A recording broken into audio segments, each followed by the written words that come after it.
Alhamdulillahilladzi hadana li hadza wa ma kunna linahtadiya laula an hadana Allah. Asyhadu an la ilaha illallah wahdahu la syarika lah wa asyhadu anna Muhammadan abduhu wa rasuluh. Allahumma shalli wa sallim wa barik ala Muhammadin wa ala alihi wa ashabihi ajma'in, amma ba'du. Yang kami hormati Dr. Syamsuddin MHG rahimahullah, yang dirahmati Allah, bapak-bapak peserta kegiatan Darul Arqam yang senantiasa dirahmati Allah. Alhamdulillah kita sudah melaksanakan rangkaian sholat maghrib dan sholat isya berjamaah, dilanjutkan dengan makan malam. Insya Allah dalam posisi yang fit ini yang luar biasa. Baik, kali ini kita sudah kedatangan pemateri kita yang pertama. Beliau adalah Dr. Syamsuddin MHG. Saat ini beliau adalah Wakil Ketua BWM Jawa Timur. Beliau juga selain menjadi Wakil Ketua BWM Jawa Timur, beliau diberikan amanah menjadi dosen di Universitas Islam Negeri Sunan Ampel. Dan beliau juga termasuk anggota Komisi Fatwa MUI Jatim. Alhamdulillah di tengah-tengah kita sudah hadir pemateri yang luar biasa. Hari ini akan menyampaikan materi tentang akidah. Mudah-mudahan apa yang akan beliau sampaikan betul-betul bisa memberikan motivasi, semangat untuk kita semuanya. Mudah-mudahan pula setelah kita mengikuti paparan yang disampaikan oleh Ustadz Syamsuddin ini, kita menjadi lebih berakidah yang kuat, yang benar kepada Allah Subhanahu wa Ta'ala. Baik, langsung saja.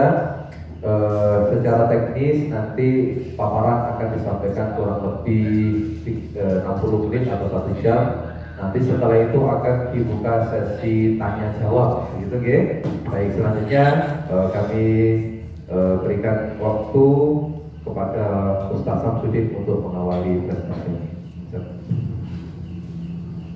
Assalamualaikum warahmatullahi wabarakatuh. Bismillahirrahmanirrahim. Alhamdulillahirabbil alamin. Wassalatu wassalamu ala afdhalil anbiya'i wal mursalin nabiyyina Muhammadin wa ala alihi wa ashabihi ajma'in.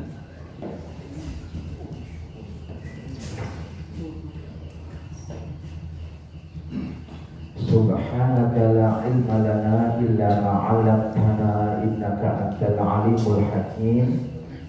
Rabbi shrah li sadri wa yassir li amri wahlul 'uqdatam min lisani yafqahu qawli. Hadirin peserta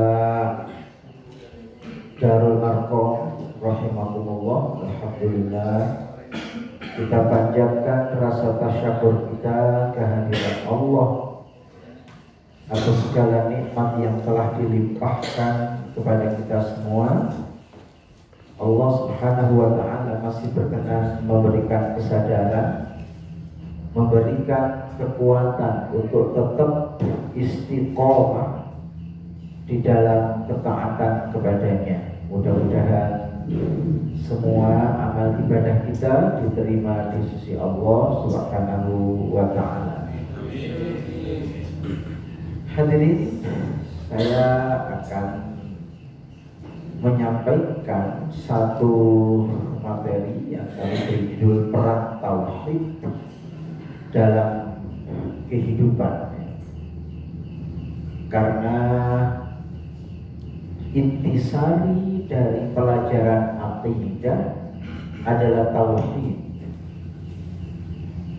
Para ahli mengatakan akidah itu adalah ma'in aqada bihil qalbu, sesuatu yang mengikat hati manusia.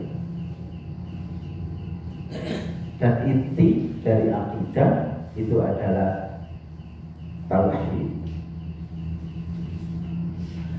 Sebelumnya perlu kami sampaikan bahwa para ulama membagi tema sentral Al-Quran ke dalam 3 pembagian.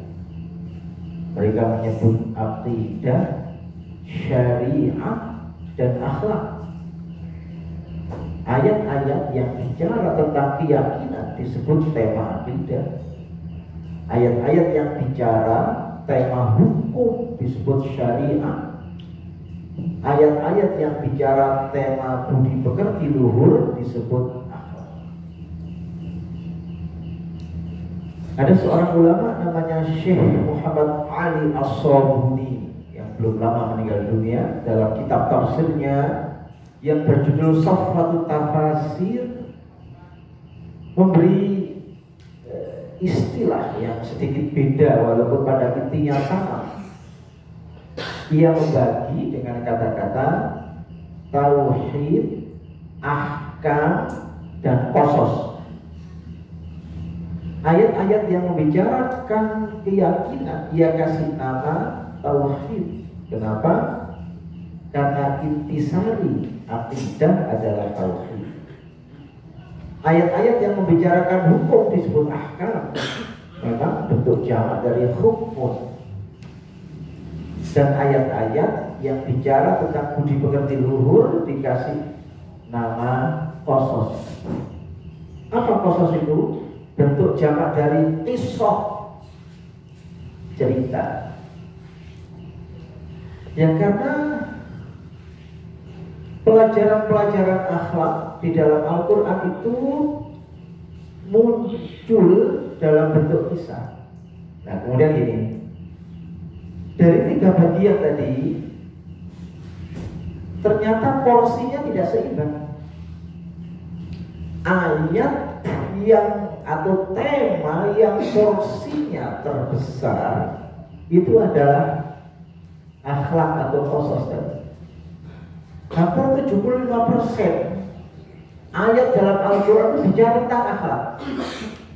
Coba jadikan surat Al-Baqarah, cerita mulai Nabi Adam masih di surga sampai cerita tentang perang Badar itu ada semua. Cerita tentang Nuh, cerita tentang Ibrahim, cerita tentang Musa bersama Bani Israel. Malah nama Al-Baqarah itu kan diambil dari kisah Nabi Musa bersama Bani Israel.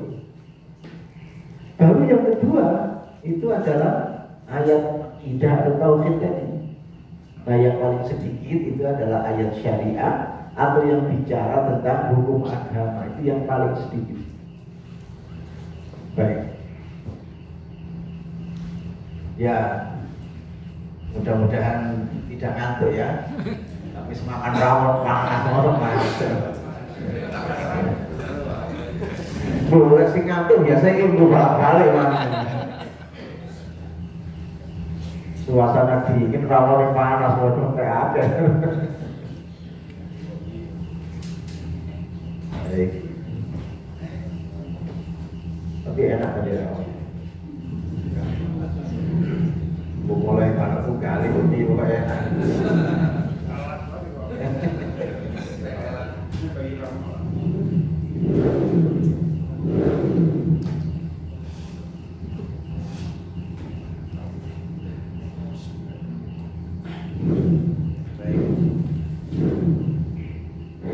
Makna tauhid ya.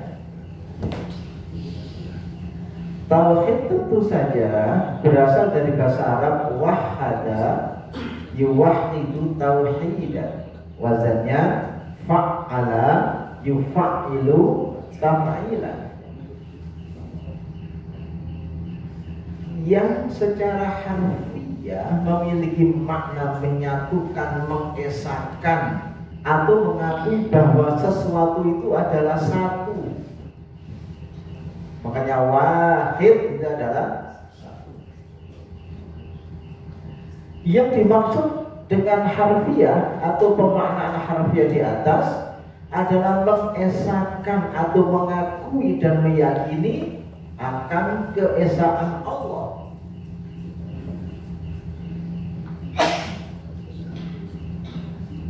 Akan ketunggalan Allah yang memiliki kuasa mutlak, yang tidak berbagi dalam kekuasaan, Secara istilahi atau terminologis, tauhid adalah mengesahkan Allah baik dalam zat, asma wa sifat maupun af'al atau perbuatannya. Nah, itu nanti kaitannya dengan ayat laisa kamitslihi syai'un dan seterusnya.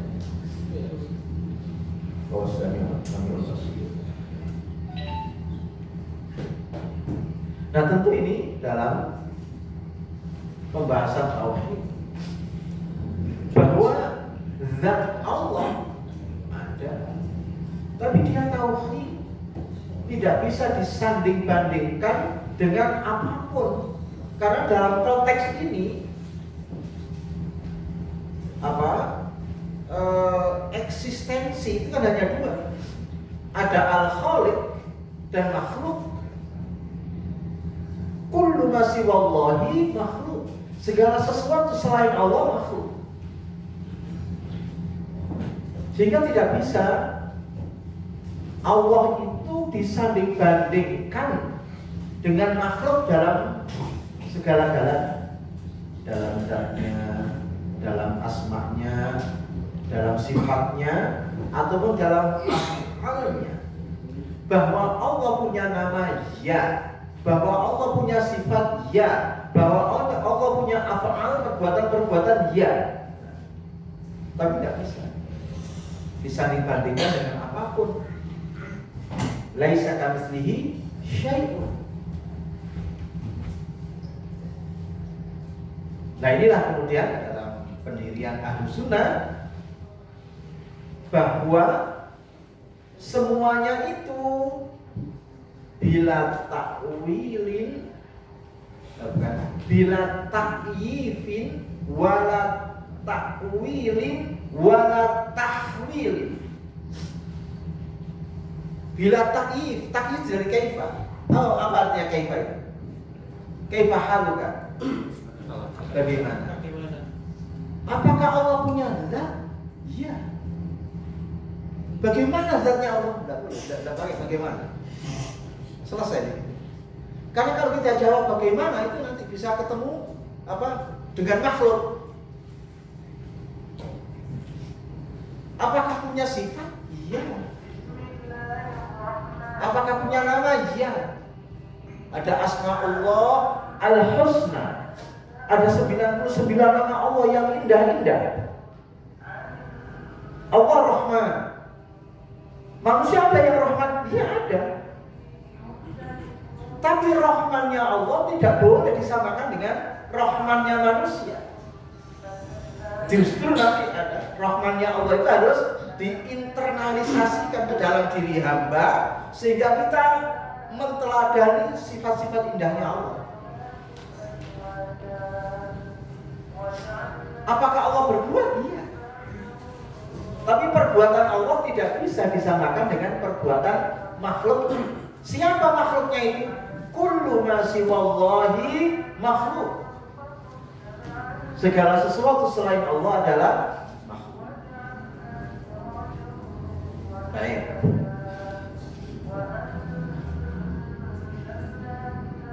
Mas nyondol tisunya, tisu.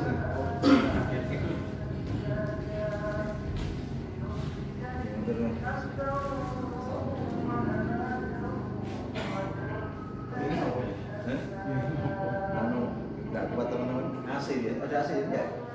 Dinginnya ya kuat.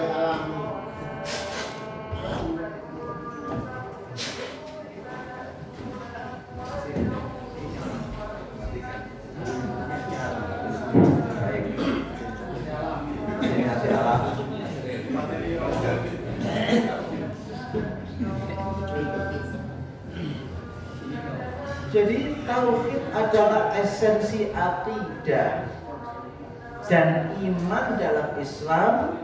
Tauhid merupakan landasan utama dan pertama keyakinan Islam dan implementasi ajaran-ajarannya.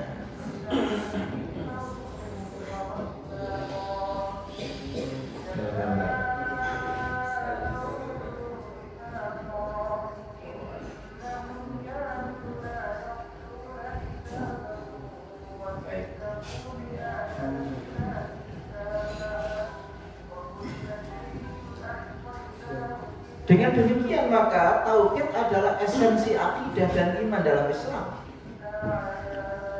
Tentu dalam semua agama ada sistem akidahnya, ada sistem keimanannya dalam semua agama, dalam semua keyakinan.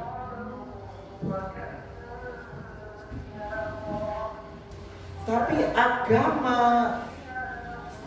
monoteistik itu lawannya politeistik ya. Agama tauhid yang masih orisinil hanya tersisa Islam. Dari sekian banyak agama yang menurut sejarah kelahirannya itu adalah monoteistik.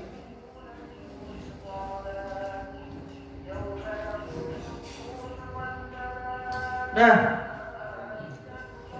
dalam studi agama-agama, kan dulu namanya ilmu perbandingan agama, sekarang namanya studi agama-agama. Itu memang ada dua aliran terkait asal usul sistem keyakinan dalam agama. Ada yang mengatakan bahwa agama pertama kali itu adalah politeistik.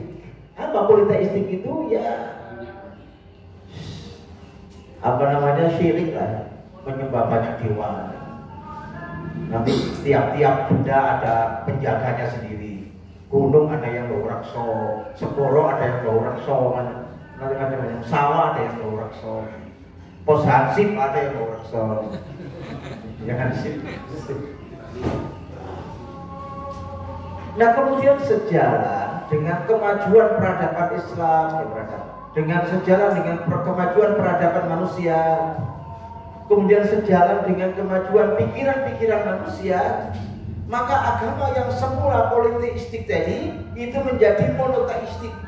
Agama yang sebelumnya itu adalah agama syirik, kemudian karena ada kesadaran menjadi agama tauhid. Itu namanya teori evolutif dalam agama. Ada teori yang sebaliknya, ini tidak bicara Islam ya, bicara studi agama-agama. Dan yang berpendapat ini bukan orang Islam tapi ahli agama-agama di barat.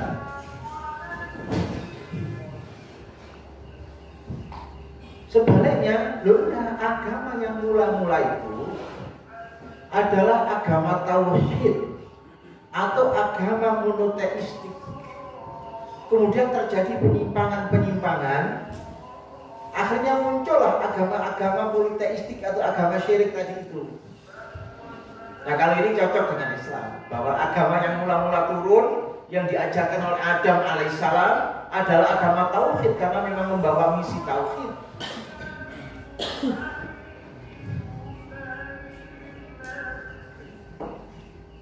Nah itu dilakukan melewati satu penelitian tentang agama yang dipeluk oleh suku-suku terasing di Amerika Latin dan Afrika. Diteliti oleh orang-orang Barat. Kemudian mereka menyimpulkan ini itu dulunya agama tauhid. Kemudian mengalami satu proses penyimpangan berubah menjadi agama syirik. Kenapa? Karena penyimpangan yang kecil itu dibiarkan. Lama-lama membesar, akhirnya jauh dari agama aslinya, dari konsep dasarnya. Itu yang dilakukan Muhammadiyah. Purifikasi.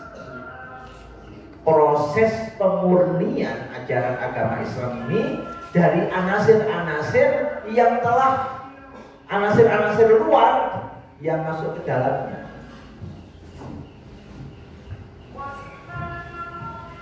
Saya ini suka nonton di YouTube itu ya, praktek-praktek thariqat nggak tahu di mana di dunia Islam di luar Indonesia. Aneh-aneh sudah.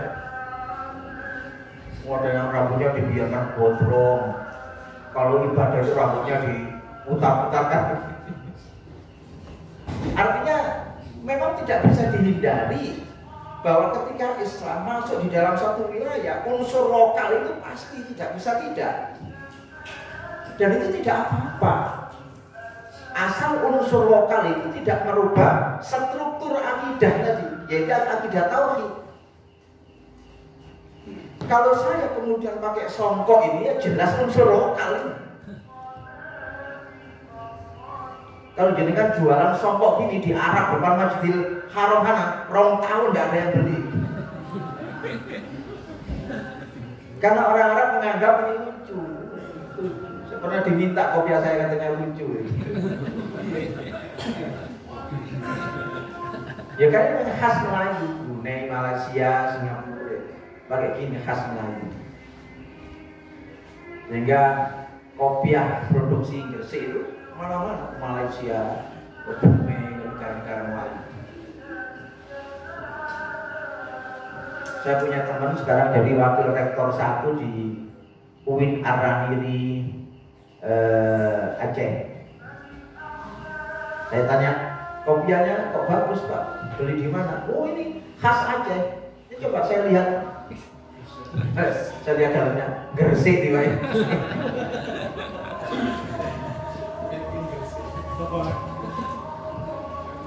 Baik, ya kembali pada masalah tadi.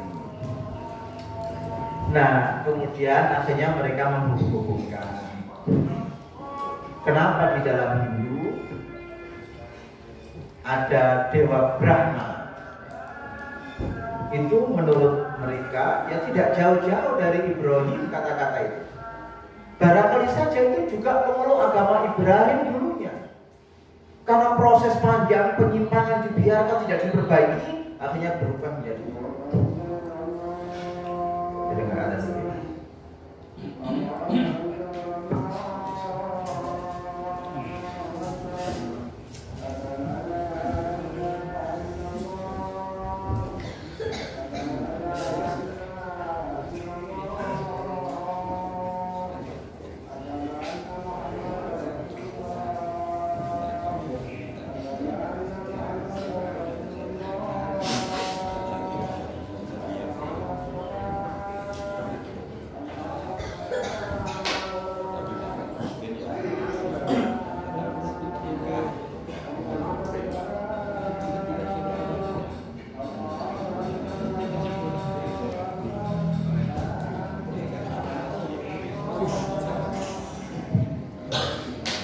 Alhamdulillah ada cepat sholat ya.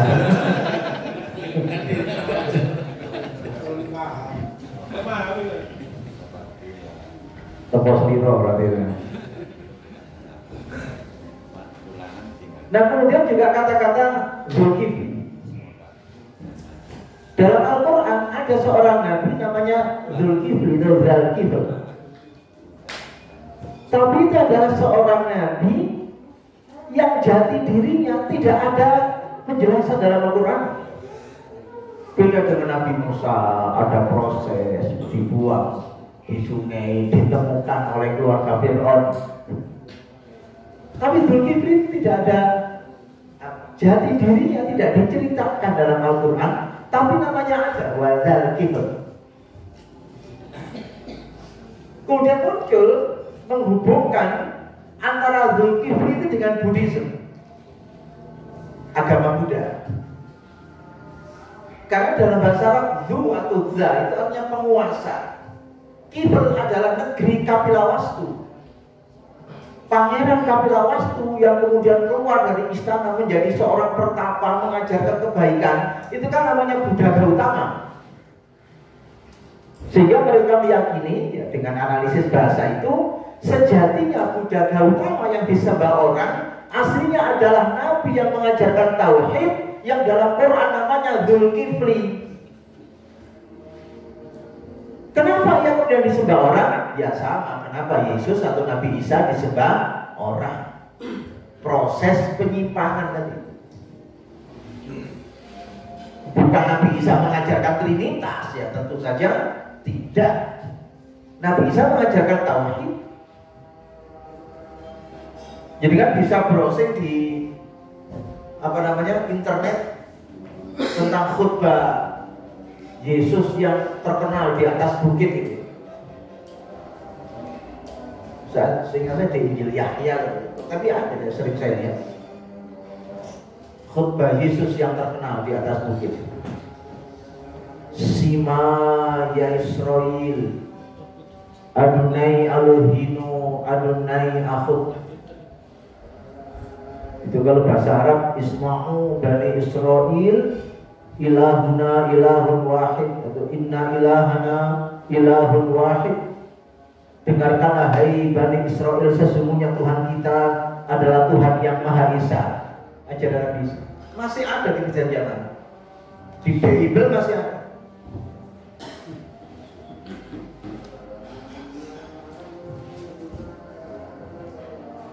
Jadi kan kalau browsing di internet ya nanti aja yang sekarang tulis saja Adonai Elohinu, keluar di Injil Yahya bahasa Ibrani.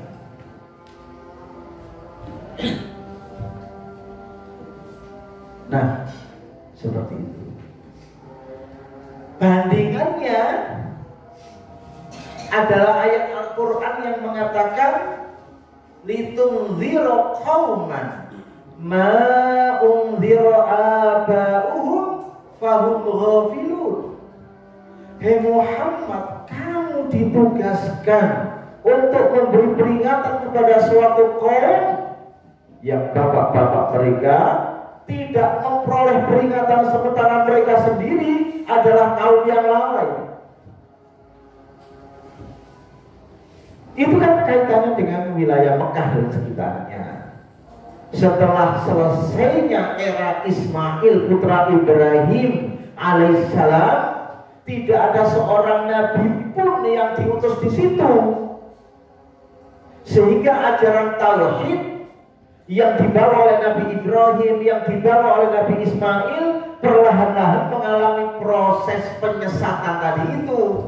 Walaupun situs-situs yang ditinggalkan oleh Nabi Ibrahim dan Nabi Ismail masih ada, Ka'bah ada, Sofa, Marwah, semuanya masih ada. Ingat peristiwa Fathul Mekah. Ketika Nabi masuk kota Mekah sebagai pemenang, di dalam Ka'bah ada ratusan arca, di Sofa ada berhala, di Marwah ada berhala. Tapi situs-situs itu masih ada, masih dijaga. Ka'bahnya masih ada, hajinya masih ada. Makanya sahabat nuzul ayat Inna Safa wal Marwah itu dalam riwayat Bukhari dari Aisyah radhiyallahu taala anha, orang-orang sahabat-sahabat Nabi itu kan haji, disuruh sa'i baina Safa wal Marwah. Terus tanya pada Nabi, ya Rasulullah, saya kok gak enak perasaan saya. Kenapa? Iling-iling zaman jahiliyah saya. Tidak apa kata sa'i. Nah, kita dengar lagi ya, biar mengganggu kita. Ini rotok bawah.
Baik, kita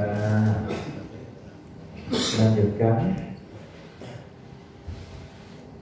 Wahnya berapa tadi ya?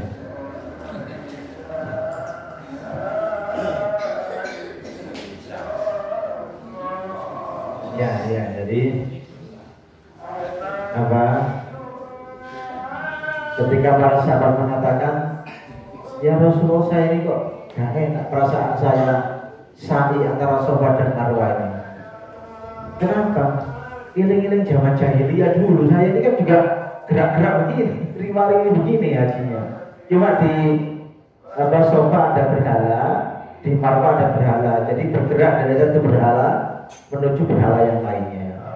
Kemudian turun ayat itu, Inna Safa wal Marwata min sya'airillah, faman hajjal baita mi'tamara fala junaha alaihi ayyatawafa bihima. Barang siapa yang pergi haji atau umrah, boleh baginya untuk berkeliling di antara Safa dan Marwah itu. Baik. Sing nom-nom di sana, sing pengujian yang kawek-kawek ini. Gagal regenerasi jam sampai tuh ya. Masjid Muhammad biasanya mau kawek-kawek tuh. Nah di AMM-nya. Misalnya sholat subuh, sing ada tawak dia. Allahu Akbar, Allahu Akbar.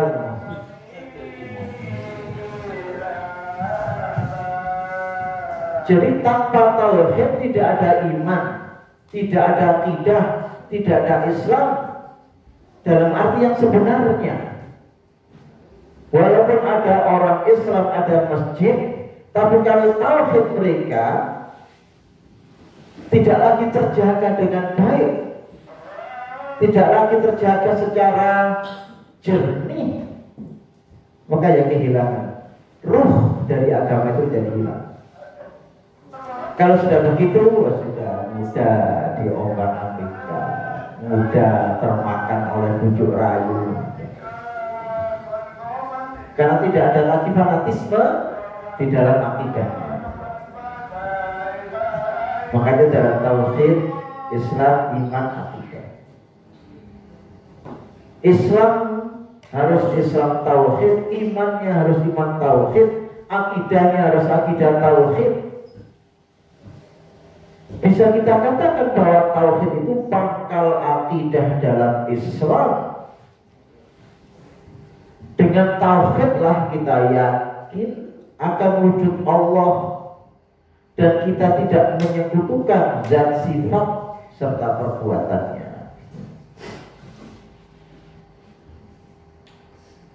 Di apa?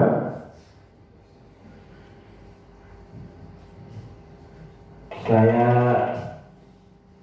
dikirimi WA teman yang ya dari kalangan sana ya.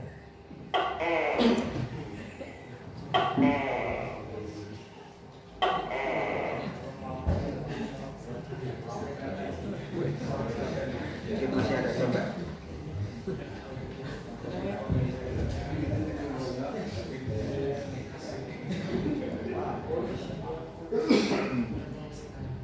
Mungkin masih ada kiriman itu ya. Coba saya cari. Kalau belum terhapus, tentang doa yang mereka baca saat ziarah kubur. Nanti jadi kan bisa menilai bagaimana tauhid yang ada di sini.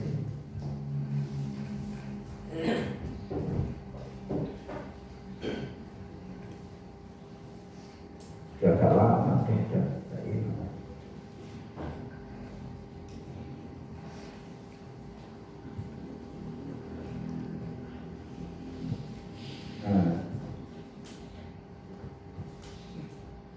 Doa yang dibaca saat mengunjungi kuburan waliullah. Tidak tahu apa Sunan siapa lah ya, Sunan Dar atau Sunan yang lainnya.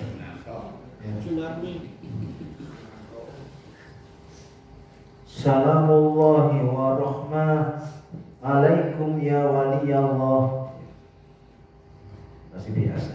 Keselamatan Allah serta rahmatnya atas kalian duhai wali Allah. Atainakum wa zurnakum waqafna ya waliyallah. Kami datang menziarahi kalian, kami berdiri duhai wali Allah. Sa'idna idlatinakum qasabna ya waliyallah. Kami bahagia ketika ketemu kalian. Kami memang menuju kepadamu hai waliullah. Tawassalna bikum lillah ajibu ya waliyallah. Kami bertawassul kepada kalian untuk Allah. Penuhilah permohonan kami hai waliyallah. Ya minta kepada penghuni kubur. Raujauna min mazayakum lidad'u ya waliyallah. Kami berharap memperoleh keistimewaan kalian agar engkau mendoakan kami hai waliyullah. Minta doa kepada orang yang dimakamkan di situ. Makanya dalam akidah kita, dalam akidah Islam Ahlussunnah wal Jamaah ya, yang sebenarnya bahwa orang itu harus hati-hati ya, kaitannya dengan kuburan. Benar Nabi mengatakan boleh orang itu menziarahi kuburan, dan Nabi pernah juga ziarah kubur. Nabi pernah mengatakan nahaitukum an ziyaratil kubur ala fazuruha fa innaha tudzakirukumul mauta wa fi riwayatin fa innaha tudzakirukumul akhirah. Aku pernah larang kalian ziarah kubur. Sekarang boleh kalian ziarah, karena ia bisa mengingatkan kita pada akhirat, karena ia bisa mengingatkan kita pada kematian. Aisyah mengatakan Nabi pernah keluar dari rumahnya malam-malam menuju kuburan Baqi al-Gharqad, dan kemudian menghadap kuburan itu mendoakan mereka agar memperoleh ampunan dari Allah. Bahwa tujuannya adalah mendoakan orang yang ada di kuburan itu agar memperoleh ampunan dari Allah, serta dalam rangka mengingat mati, mengingat akhirat. Itu esensi dari ziarah kubur. Sama seperti doa yang kita baca ketika melintas kuburan. Apa doa itu? Assalamualaikum ahlan diyar minal muslimin wal muslimat. Terus apa itu? Wa inna insyaallah bikum lah. Ya insya Allah kami menyusul ya, entah sekarang entah besok ya, yang penting menyusul ya. Sehingga oleh para ulama dikatakan ziarah itu ada ziarah yang sunniyah sesuai sunnah, ada ziarah yang bid'ah, ada praktek bid'ah, ada ziarah yang syirkiyah, ada praktek syirik di situ. Bagaimana ziarah yang sesuai sunnah? Yang tadi mendoakan yang ada di situ serta mengingat kematian, mengingat akhirat. Ziarah yang bid'iyah adalah bertawassul dengan orang-orang yang dimakamkan di situ kepada Allah. Ziarah yang syirkiyah kalau sudah minta sesuatu kepada ahli kubur itu.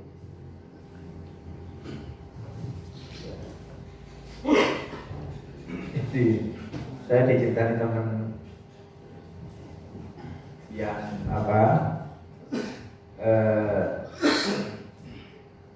ya main-main lah, ziarah ke makam Sunan Ampel, pengen tahu saja kan banyak orang itu ziarah. Saking banyaknya orang ziarah itu, antrian untuk bisa masuk komplek kuburnya Sunan Ampel itu demikian panjangnya. Nah terus di sana itu ada kuburan yang di luar komplek itu namanya kuburan Mbak Bolong. Nggak tahu kenapa kok dinamakan Mbak Bolong. Jadi yang kemudian membuat dia geli itu pembina atau Pak Ustadz yang mengawal para peziarah itu. Terus tidak ke kuburannya Sunan Ampel, tidak apa-apa. Kok sana lo Mbak Bolong, foto kono yolokan kok. Kira-kira duit lo baik. Nah yang demikian inilah kemudian menyebabkan kaum muslimin kehilangan kekuatan, menyebabkan kaum muslimin kehilangan ruh atau spirit dalam hidupnya, mudah diombang-ambingkan oleh bujuk rayu duniawi. Akhirnya Islam menjadi agama yang ramai dengan ritual tapi miskin amal. Kita tahu Muhammadiyah ini kan di Jawa Timur kecil Pak dibanding yang lainnya. Tapi coba dengarkan sambutan Bupati Lumajang terkait siapa yang sangat aktif di dalam membantu korban letusan Gunung Semeru, yang datang pertama kali, yang berjibaku dengan segala macam resiko, itu adalah teman-teman kita dari MDMC Muhammadiyah yang di backup oleh dana dari jenengan semua lewat lazismu itu. Jadi tidak ada orang Muhammadiyah kemudian bikin proposal minta-minta itu ya. Kita kan bukan organisasi produsen proposal terbesar di dunia. Baik. Tauhid memiliki kedudukan dan fungsi sentral dalam kehidupan umat Islam. Bagi seorang muslim, tauhid menjadi dasar dalam akidah, dalam syariat, dalam akhlaknya tadi. Dasar akidah maksudnya seorang muslim harus percaya bahwa Allah yang Maha Esa telah menciptakan dan menghendaki semua yang terjadi di alam ini. Bukan kolaborasi sekian pihak yang kemudian memunculkan jagat raya.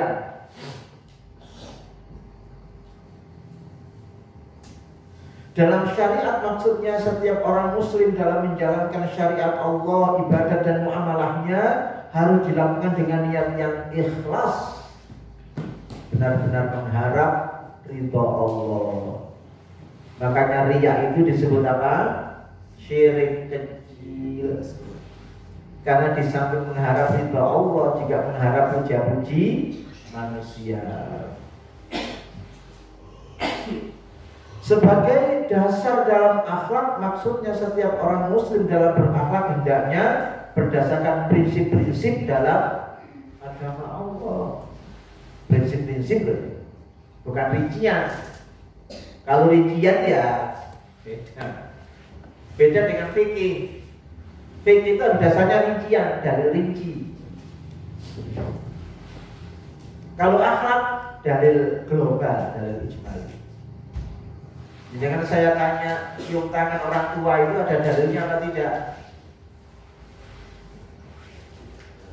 Kita cium tangan ibu kita cium tangan ayah kita, ada dalilnya atau tidak?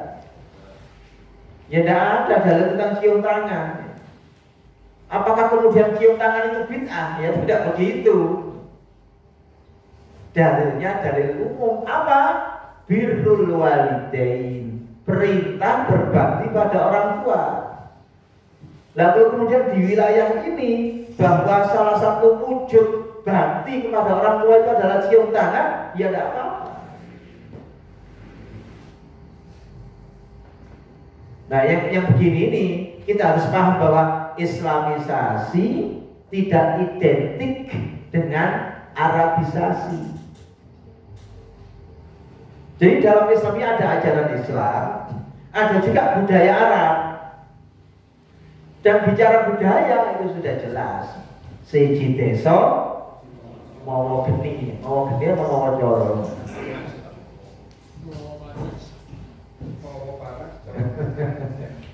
Kalau jenengan di Arab, lus jenggotnya orang itu ujian. Ada syekh, seorang ulama yang mengatakan dilus-lus jenggotnya itu dia tersanjung karena jenggotnya dilus-lus. Tapi jangan dicoba di sini. Ada seorang pokok jenggot itu terus jenengan jabat jenggot ini. Anak iso kudu ana gitu jenggot itu wong gak tulinan. Nah itu bukti. Karena budaya itu, akhlak itu budaya. Misalnya ada ayat ya bani Adam khudhu zinatakum 'inda kulli masjidin. Hei bani Adam, kenakanlah pakaian indahmu setiap kali pergi ke masjid. Nah, itu kan direspon, muncul dalam bentuk yang berbeda-beda. Orang Arab pakai gamis, pakai sorban, pakaian indah ke masjid. Orang Indonesia pakai baju kuku, pakai sarung, pakai soko nasional ganteng. Santri itu lembut ke masjid. Warna putih. Nah, apalagi warna putih. Duit 5.000, apa namanya? Dimasukkan kotak amal. Biasanya kalau duit 10.000 kanan, apa? 10.000 di kanan, 5.000 di kiri. Yang 5.000 kotak amal, yang 10.000 kalau pulang mampir warung kopi. Rupanya ngantuk ya. Lihat sing lebono 10.000. Mulai PD warkop, kopi susu, seborong bungkus sing pangan. Pinten 10.000. Kok keliru dhewe sing 5. Astagfirullah. Aku mang keliru oleh ngono. Nah itu lah. Infak nang kotak amal gedung ini.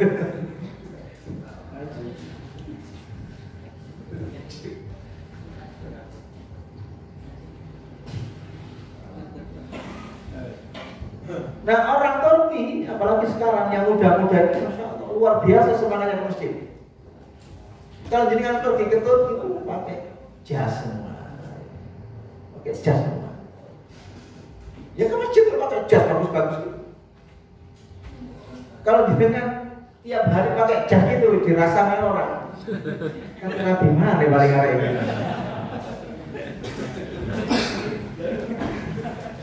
Saya itu pakai jas waktu akad nikah dulu, atau kalau sholat id ya khutbah id ya saya pakai jas. Selain itu ya sudah saya pakai jas saya. Kenapa?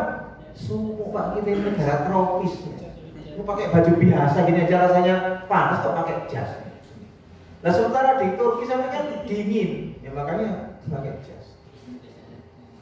Saya pernah ke RRC yang mengunjungi satu kota yang 60% penduduknya itu muslim. Di RRC. Tapi keseluruhan RRC itu muslimnya kira-kira 2%. 2%. Kecil kan? Dari 1,4 miliar penduduknya. Nah, kami pergi ke satu daerah dataran tinggi gitu, yang kalau menurut pemandunya orang-orang RRC itulah daerah yang diceritakan di TV Indonesia tentang Sun Gokong yang mencari kitab suci itu ya itu legenda lah itu. Jadi kita Jumatan di satu masjid ya, ada pondok pesantren ya, Madhab Hanafi. Berkilbat ke Duben itu India. Masya Allah, hampir seragam anunya ini. Masyarakatnya itu pakai jas tebel yang sampai lutut itu panjangnya, ya. Pakai songkok putih, rata-rata pakai gitu. Ya memang waktu itu musim semi, tapi baru selesai musim dingin, kemudian musim semi. Suhu masih 1 derajat. Siang hari di jalan 1 derajat. Jadi kan AC 15 derajat sudah kandur. Suhu 1 derajat. Saya tanya, loh ini kan sudah musim semi. Nah kalau musim dingin gimana? Musim dingin Pak, jalan ini salju tok gitu ya. Nah kelihatan aspalnya, jalan ini putih salju. Terus ya, coba lihat gunung ini. Saya lihat gunung penuhi salju karena memang baru awal musim semi. Dan langit terang, tidak ada awan, jernih langit. Tapi suhunya itu 1 derajat. Tidak pernah ya. Tidak pernah ada suhu 1 derajat di tempat kita. Wah, aku pun gitu. Ya pakai jaket double. Nah, akhirnya orang-orang itu ya pakai gitu karena suasana, ya, situasi dan kondisi menuntut seperti itu. Baik.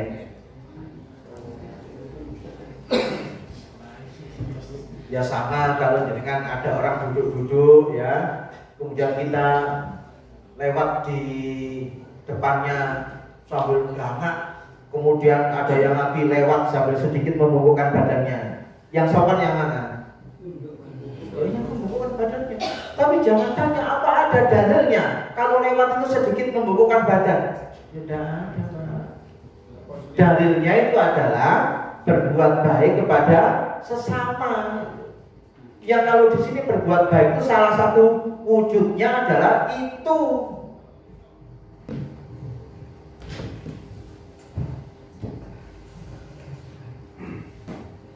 Kalau sampai hangat aja lewat di depannya orang, waduh, arek ini paling gak tahu makan bangku di sekolah, arek ini.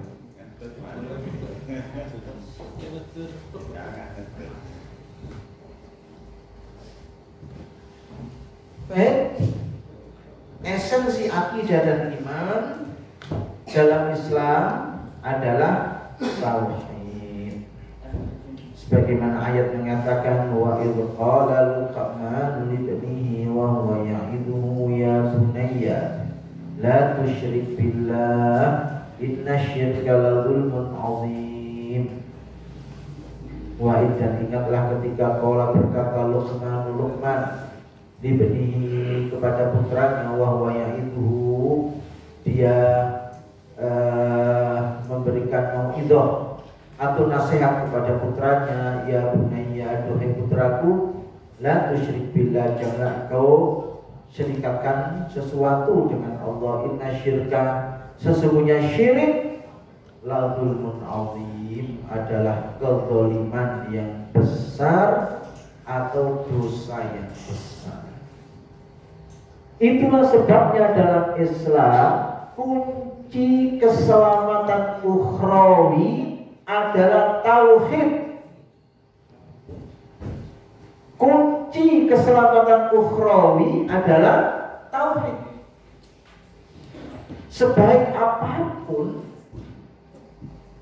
seseorang dalam kehidupannya, kalau ia berada di luar lingkaran tauhid, maka dia tidak akan memperoleh keselamatan ukhrawi. Sebagaimana firman Allah, innallaha la yaghfiru an yushraka bihi wa yaghfiru ma duna dzalika liman yasha. Sesungguhnya Allah la yaghfiru, ia tidak ampuni an yushraka bihi, perbuatan syirik, wa yaghfiru, dan dia ampuni ma duna dzalika, selain itu semua, liman yasha, untuk siapa saja yang dia kehendaki. Makanya banyak orang ya lama belajar Islam sampai pada usianya yang menjelang tua masuk Islam. Artinya masuknya Islam itu tidak sekedar masuk, tapi ada proses panjang yang kemudian menjadikan dirinya benar-benar mantap dalam Islam. Ada juga yang tua-tua menjadi murtad, seperti anaknya Bung Karno itu, Sukmawati. Lah iya wis enak-enakan agama tauhid, tauhid kate mati murtad. Ya kate golek apa? Itu menunjukkan ya kalau dalam pelajaran akhlak Islam menunjukkan dia tidak pernah sholat. Ketika dia Islam tidak pernah sholat. Kenapa? Kalau dia sholat pasti dalam setiap rakaatnya membaca ihdinas siratal mustaqim. Dan para ulama sepakat makna ihdinas siratal mustaqim itu ai sabitna alal iman. Ya Allah, kokohkanlah kami di atas iman. Itu makna ihdinas siratal mustaqim. Kalau sampai murtad seperti Sukmawati tadi, wal'iyadzubillah, nah itu menunjukkan selama dia beragama Islam atau selama saat KTP-nya dulu tertulis Islam, tidak pernah sholat. Nah itu apa? Kalau warna ayu itu nama ayam nggak apa-apa.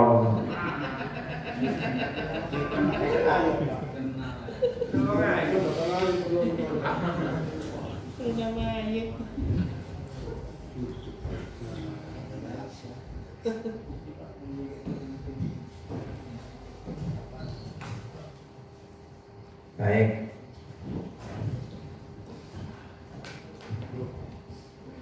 Tauhid merupakan ruh setiap aspek kehidupan kita.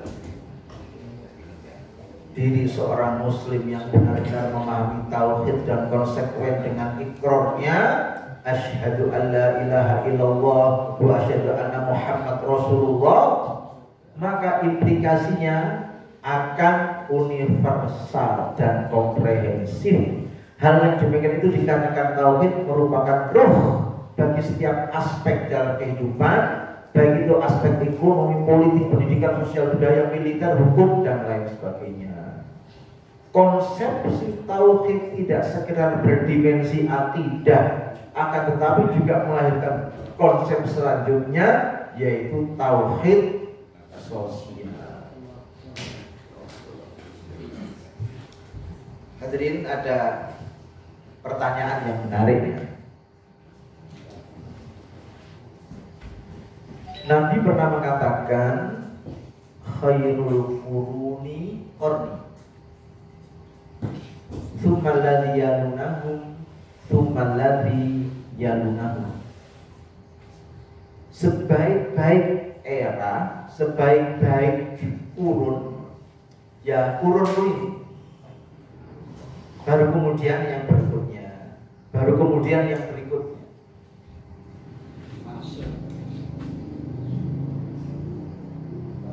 Pertanyaannya adalah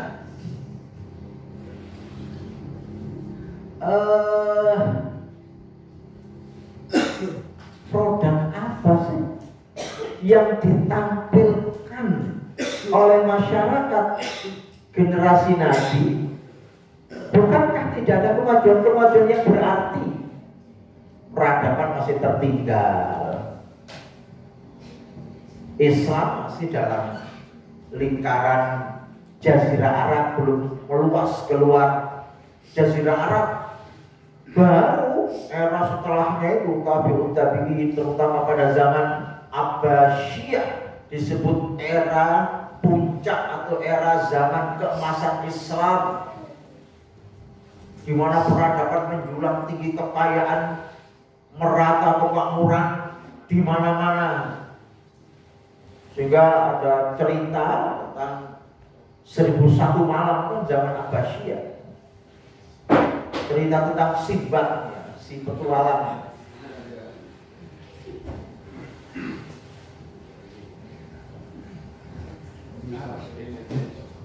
Ngopi mas, ngopi ya teman-teman.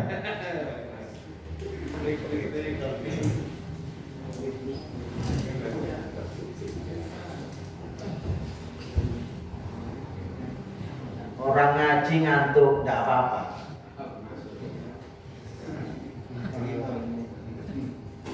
Apa bedanya dalam konteks ngaji antara Muhammadiyah dengan LDI? Di LDI itu itu konsisten dengan satu ajaran yang mengatakan bahwa menuntut ilmu itu wajib. Menuntut ilmu wajib itu dipegang. Karena kalau dia tidak datang ke masjid, dia merasa berdosa. Jadi sahabat cindile diajak semua masuk masjid. Tapi pernah saya lihat, yang kira-kira sepertiga itu tertidur. Tapi tidak apa-apa. Waktu saya kecil dulu, suka datang di pengajian masjid sebelah rumah. Ya saya ngantuk juga waktu itu. Cuma kiainya itu kasih begini. Orang datang ke pengajian ngantuk, itu tidak apa-apa, tetap dapat pahala. Walaupun datangnya belakangan, sendel tembok belakang sendiri, ngantuk, tidak apa-apa, masih dapat pahala. Opoman elek melek gitu. Jadi maksudnya kiainya itu supaya masjid tidak sepi, supaya ngantuk-ngantuk berangkat aja. Kembali ke pertanyaan tadi ya. Jasa apa sih yang dimunculkan oleh generasi sahabat, kok dipuji oleh Nabi sebagai khairul qurun, sebaik-baik qurun, dipuji oleh Allah dalam kitab sucinya dengan kata-kata radhiyallahu anhum wa radu an. Allah ridho pada mereka dan mereka ridho padanya. Tauhid ya. Kenapa tauhid itu? Masya Allah, luar biasa Pak Japan.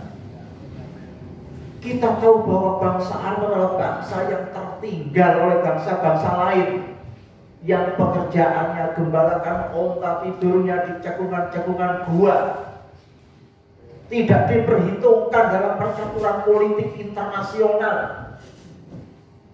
Tapi setelah memperoleh pencerahan dari Nabi, mereka memacu kudanya ke arah utara, bahkan lama-lama merontokkan kekuasaan Persia dan Romawi. Sampai orang-orang Barat itu heran, formula apa yang disuntikkan orang yang bernama Muhammad kepada umatnya, kepada sahabat-sahabat itu apa? Orang yang dulu kemana-mana minder, kemana-mana mengkerut, kemana-mana digluk, kok sekarang tidak ada rasa minder, bahkan dadanya tegak, dagunya ke atas. Itu karena tauhid. Kenapa tauhid? Ya karena tadi bahwa kehormatan manusia di sisi Allah ada dalam tauhid. Sekaya apapun satu bangsa, setinggi apapun peradaban mereka, kalau mereka di luar tauhid, tidak ada alasan untuk takut, tidak ada alasan untuk minder, tidak ada alasan untuk inferior pada mereka. Nah untuk apa harus minder dengan orang yang tidak memiliki kehormatan di sisi Allah? Karena sumber kehormatan adalah tauhid. Wa innal izzata lillahi jami'an.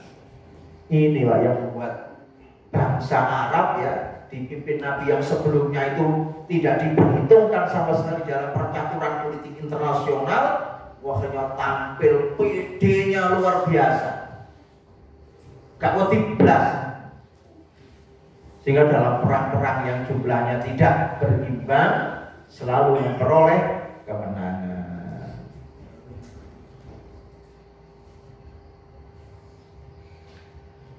Lima paket pengertian tauhidullah. Dengan tauhidullah tadi, seperti pengantar yang saya sampaikan, ada unity of Godhead, ada kesatuan tentang ketuhanan. Karena jagat raya adalah makhluk, Allah adalah Al-Khaliq, Tuhan manusia seharusnya satu. Bahwa kemudian tidak seperti itu faktanya, jelas ada penyimpangan. The unity of creation, ada kesatuan alam satu kesatuan. Jangan dikira cacing yang melata di dalam tanah tidak ada hubungannya dengan rembulan yang di angkasa sana, ada.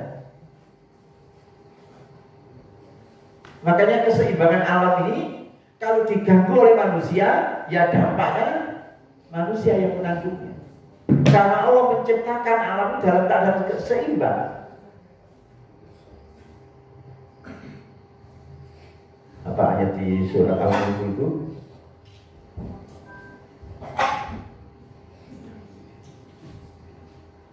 Tabarakalladzi biyadihi mulk wa huwa 'ala kulli syai'in qadir, alladzi khalaqal mauta wal hayata liyabluwakum ayyukum ahsanu 'amala wa huwal 'azizul ghafur, alladzi khalaqa sab'a samawati tibaqa ma tara fi khalqir rahmani min tafawut. Kau tidak temukan dalam ciptaan Allah yang Maha Rahman itu dari centang perenung. Kalau kamu teliti, kalau kamu dalami untuk mencari kelemahan, kamu pasti akan kembali dalam keadaan tidak menemukan.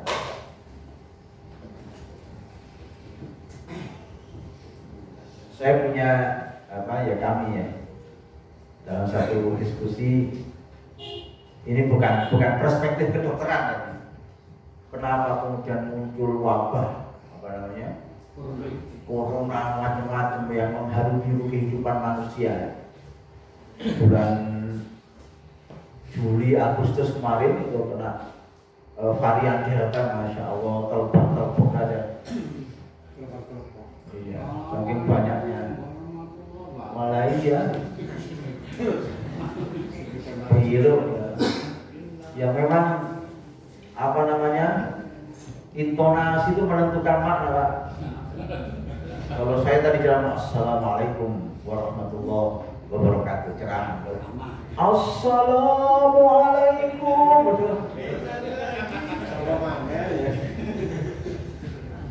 Kalau orang la ilaha illallah, la ilaha, zikir di masjid. La ilaha illallah, la ilaha illallah. Ya, jangan antarkan perasaan.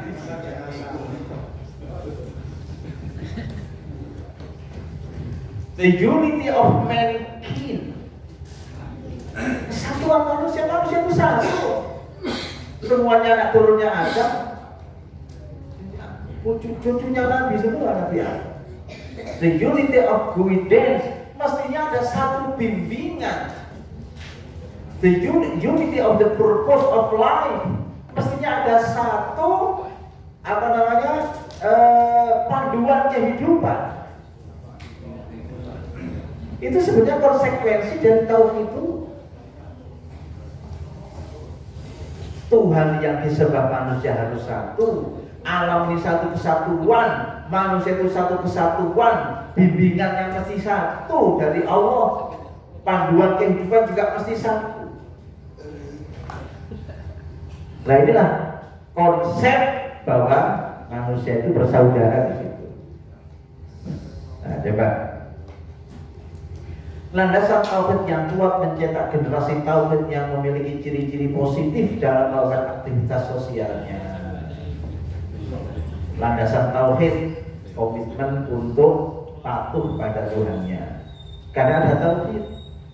Seandainya tidak ada tauhid, kenapa jenengan jauh-jauh dari Sidoarjo ke sini, dari Tulangan ke sini,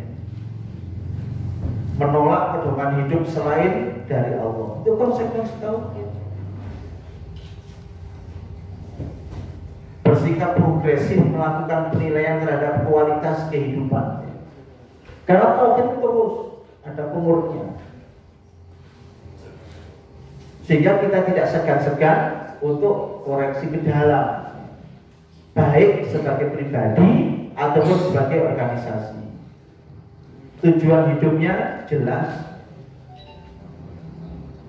Filosof-filosof barat banyak yang bunuh diri di akhir hayatnya, ya karena tidak memiliki tujuan hidup itu.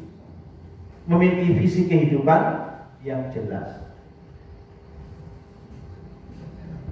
bahwa kehidupan ini jelas Al-Quran adalah proses yang menjalani ujian. Manusia diciptakan untuk beribadat kepada Allah. Ibadat itu memiliki dimensi yang luas.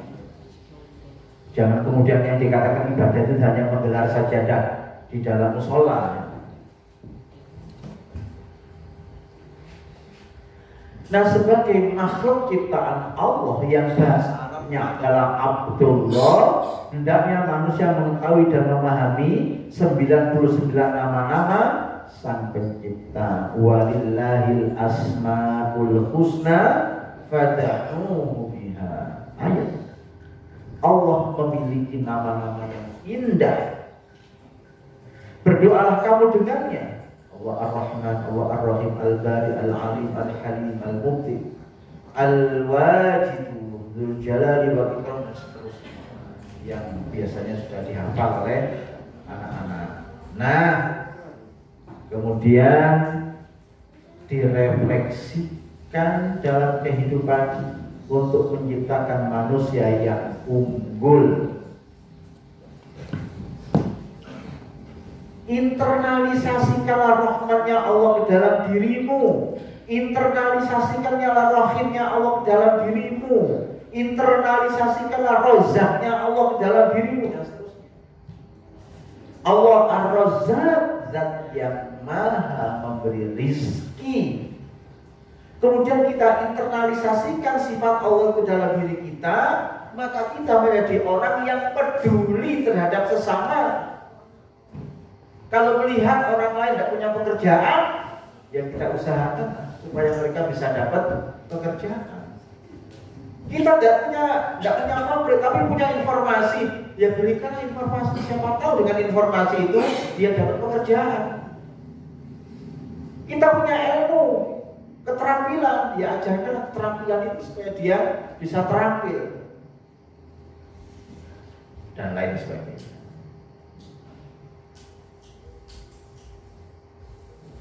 Nah, inilah refleksi nama-nama Allah dalam kehidupan manusia yang saya katakan sebagai internalisasi. Kalau kemudian dirapatkan, muncul dalam bentuk ini, ada kesalehan, kepedulian sosial, suka beramal, keteladanan, tabligh, inovatif, berpikir maju. Bagaimana kesolehan?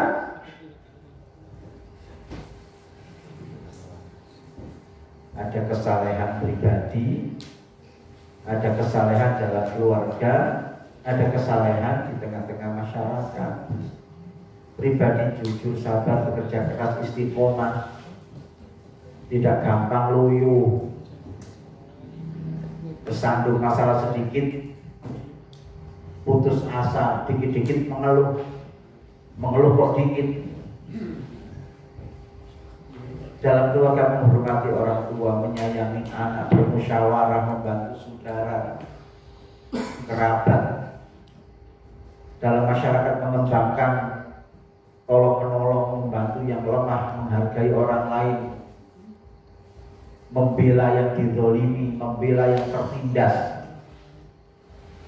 Coba perhatikan Pak Busro Muqaddas, Masya Allah, jasanya luar biasa terkait pembantaian Laskar FPI di kilometer 50. Itu kan skenario diteroriskan sampai Pangdam Jaya, Kapolda Jaya.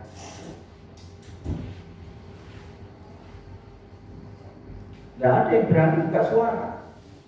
Di detik yang sama Menko Jakarta mengatakan mendukung tindakan polisi terkait pembantaian kilometer 50. Pak Busro Muqaddas, PP Muhammadiyah yang membawai HAM, Majelis HAM, jumpa pers, minta kepada Komnas HAM untuk melakukan penyelidikan. Komnas HAM tanggap, dilakukan penyelidikan, buyar semua rencananya. Walaupun kemudian yang dinyatakan bersalah adalah 3 oknum polisi. rasanya. Sehingga peristiwa itu yang sejatinya mau dipakai starter point oleh Kapolda Jaya untuk menjadi Kapolri, justru menjadi jeratan kakinya.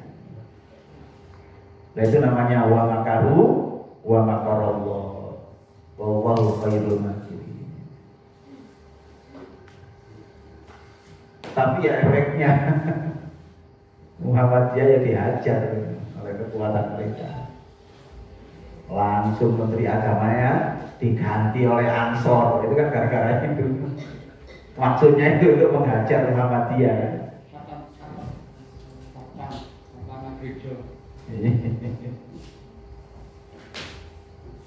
Tapi Masya Allah jasanya luar biasa Pak Bushro itu. Skenario untuk meneroriskan orang yang dibunuh di kilometer 50 itu berubah menjadi pelanggaran HAM oleh oknum aparat. Jasanya Pak Bushro Kodas, Majelis HAM PP Muhammadiyah.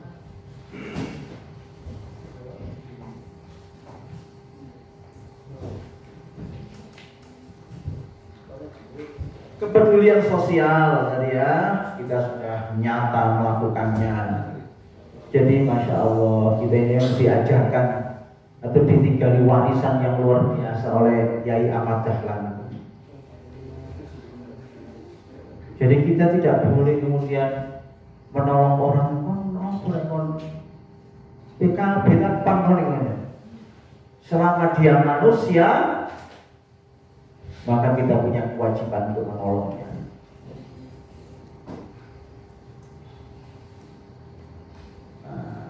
Ya, suka beramal, gemar melaksanakan amal soleh untuk maslahat hidup, di antaranya dengan bersedekah, infak, zakat. Lazismu Jawa Timur itu termasuk yang sangat baik, prestasinya sangat indah. Lazismu Jawa Timur nyumbang perahu untuk mengatasi banjir di Kalimantan Selatan, Kalimantan Barat, nyumbang mobil ambulan ke Sulawesi. Tidak main-main itu duitnya, jadi kan yang hanya sedikit itu dikumpulkan, melumpur terus dipakai untuk proyek-proyek suci kemanusiaan. Ada rendangmu dan lain sebagainya.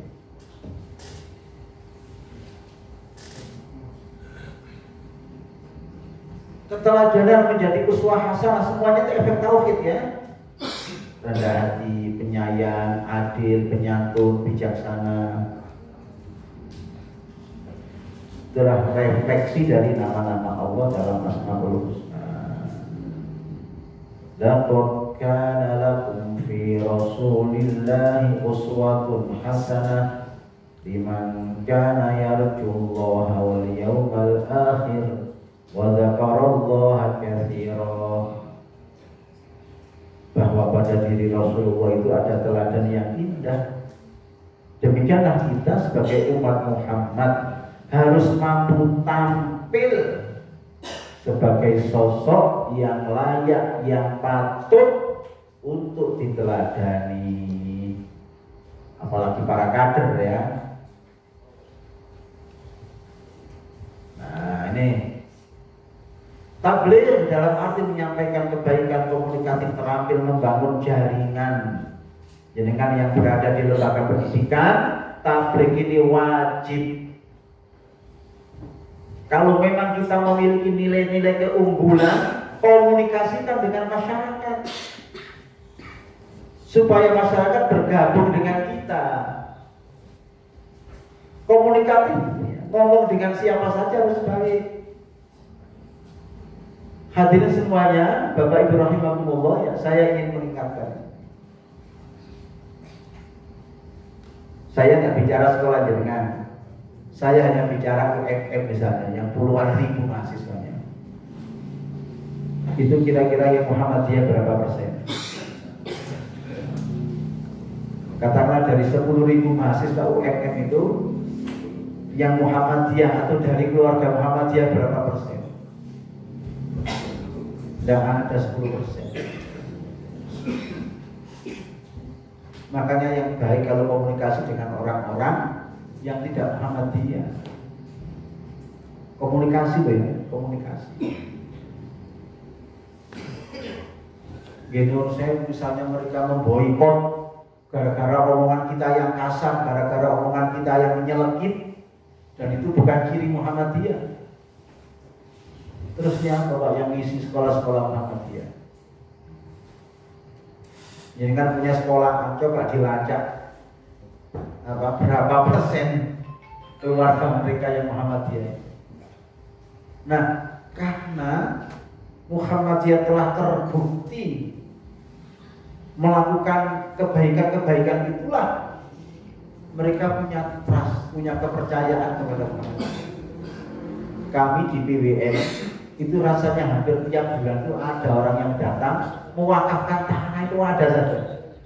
Padahal mereka bukan orang Muhammadiyah, cuma percaya kalau dikelola Muhammadiyah nanti jadi baik. Kak, kita sudah jam 10 di sana, tidak terasa saya.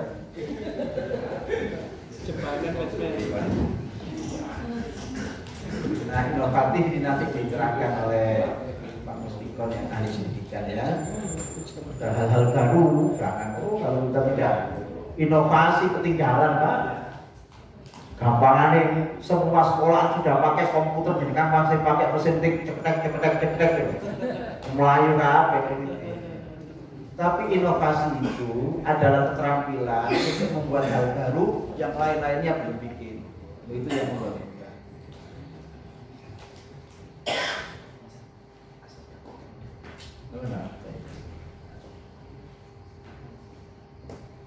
Contoh ya, ada inovasi di bidang ketika orang menyadari bahwa minyak akan habis, bikin mobil listrik, itu namanya inovasi.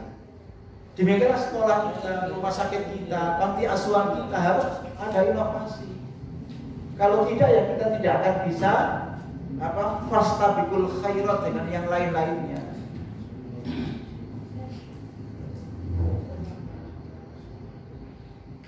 Dakwah pun sekarang ya jangan ya dakwah mimbariyah oke lah, tapi jangan meninggalkan dakwah online. Harus tetap diisi dakwah online. Karena trennya begitu. Saya setiap hari Kamis itu mesti ada pengajian lewat KBIH Baitul Izzah itu. Yang saya lihat itu ratusan ini ya pesertanya. Ada Ambon, ada Bogor, ada Bandung, macam-macam.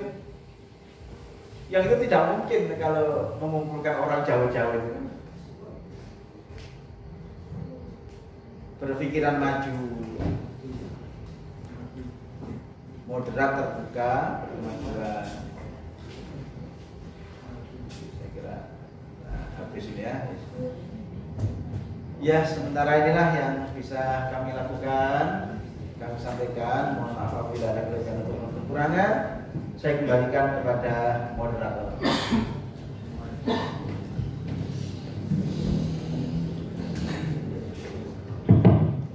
Alhamdulillah, sesi pertama telah selesai apabila dengan berbagai macam materi yang sudah beliau sampaikan sangat luar biasa. Baik Bapak-Bapak, tadi sesuai dengan yang kami sampaikan di awal, jika ada hal-hal yang perlu disampaikan untuk ditanyakan atau sharingkan, kami buka termin dua penanya. Oke. Ada yang mau bertanya Bapak-Bapak? Para hadirin semua, atau sudah waktunya kami break? Oke. Baik. Terima kasih jazakumullah khairan katsiran Ustaz Samsudin yang sudah memberikan materi. Mudah-mudahan dengan tadi disampaikan materi tentang ketauhidan betul-betul membawa dampak yang signifikan dalam kehidupan kita sehari-hari untuk lebih bisa bertauhid dan lebih menjadikan kita semakin dekat kepada Allah Subhanahu wa taala. Baik, kiranya itu sesi pertama yang bisa kita aturkan. Mudah-mudahan senantiasa jadi ilmu yang bermanfaat. Sekali lagi kami ucapkan jazakumullah khairan katsiran kepada Ustaz Samsudin yang telah menyampaikan ilmu pada kita semuanya hari ini. Baik, Bapak-bapak yang dirahmati Allah, untuk menuju sesi 2 kiranya perlu kita rehat sebentar untuk coffee break, dan di bawah sudah ada kopi, teh hangat dan sebagainya. Monggo bisa turun kurang lebih 10 sampai 15 menit begitu nggih. Sambil menunggu Dr. Musliman datang di tengah-tengah kita. Baik, mari kita akhiri sesi ini dengan bersama membaca hamdalah. Alhamdulillahirabbil alamin. Assalamualaikum warahmatullahi wabarakatuh.